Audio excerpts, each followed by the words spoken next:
favourite Mitchell and Webb sketch? Why? Ooh,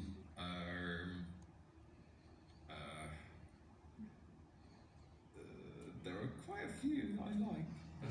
There's one called Not That, where I'm a publisher and David is an author, and this was based on the many conversations we would have with channel executives or producers saying, like, we've written something, and they would go, okay, no, I mean, yeah, it could be that, or I mean, not this, don't do this, but what if, and then they come up with something that obviously won't work, and they go, I mean, not that. So I wrote a version of that, and that was a very cathartic experience, hoping that John Plowman, naming their names, would watch that, so that's a favourite. But I mean, I just loved doing the sketch show. It was what we got into the business to do, and we got to do it.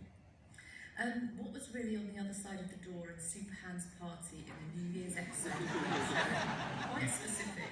You don't want to know. Why do audiences want to spoil it for themselves? If I told you what was on the other side of that door, it would be disappointing. You've got to use your imagination. I don't know. If Jeremy wrote a book, what would it be about? If Jeremy wrote a book, the book would be about the difficulty of writing a book and how his mind keeps wandering. And will X, Y, or Z beautiful woman ever get off with him? And then he just go off and have some toast. But it is a book that would never, ever get finished. Lara asks, does your lack of anonymity affect how you tell stories? Ooh, good one. Yes, to some extent, because that's a very good question. Laura, it's a very good question, quite like patronising me. Because it's a sort of double-edged sword, because what an author wants is to find their own voice. People talk about a voice, oh, this author has a voice. Now, because I come at the business from a very weird angle, from being a performer, people literally know the sound of my voice, and so that's a huge advantage in some ways. In other ways, it's slightly, I think I have to be fairly circumspect in where I can go.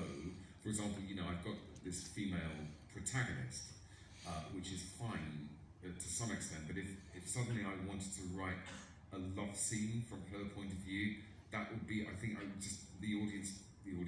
think the reader just wouldn't buy that from me in a way that they might buy that from a male author who they've never seen on TV and they don't know what he sounds like. I suspect I just have, there are certain places I can't go until I've earned your grudging respect over many, many more novels and years. And then I might be allowed to be a bit more proper. But at the moment, I know that there's a sort of artist and there's an entertainer, and the entertainer has, and they get on pretty well, actually. I don't feel a terrible conflict between trying to advance I don't want to advance the form, but I do want to write things that I find interesting and that the readers will find interesting and hopefully occasionally beautiful as well as funny.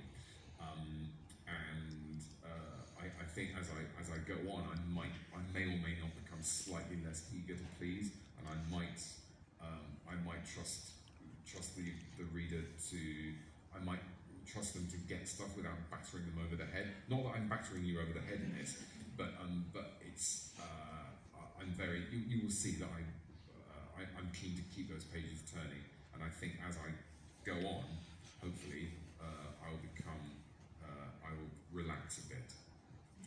Do you have plans to write novels? Yeah. Is this the direction that you Yeah.